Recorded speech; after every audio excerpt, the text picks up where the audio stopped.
ഇന്ന് സമൂഹ മാധ്യമങ്ങൾ ഏറ്റവും കൂടുതൽ ചർച്ചാ വിഷയമായി മാറിയിട്ടുള്ളതാണ് വെഞ്ഞാറമൂട്.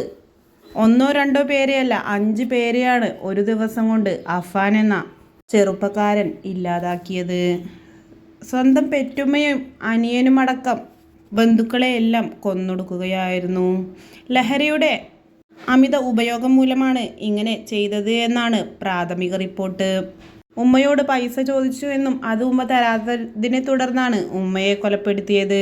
ഉപ്പയുടെ ഏട്ടനെയും അതുപോലെ തന്നെ അവരുടെ ഭാര്യയെയും വല്യമ്മയെയും പിന്നീട് കൊന്നുകളയുകയും ചെയ്തു. എന്തു തന്നെയായാലും സമൂഹ മാധ്യമങ്ങൾ ഒട്ടാകെ ചോദിക്കുന്ന ഒരു ചോദ്യമാണ്, എന്തിനാണ് ഈ ചെറുപ്പക്കാരൻ ഇങ്ങനെയൊരു കടുങ്കൈ അവൻ്റെ ഉറ്റവരോടും ഉടയവരോടും ചെയ്തത് എന്ന്. ഇപ്പോഴിത് മന്തിയടക്കം വാങ്ങിക്കൊടുത്ത് അനിയനെ കൊലപ്പെടുത്തുന്നതിന് തൊട്ടു മുൻപുള്ള CCTV ദൃശ്യങ്ങളാണ് ഇതിനോടകം വൈറലായി മാറുന്നത്.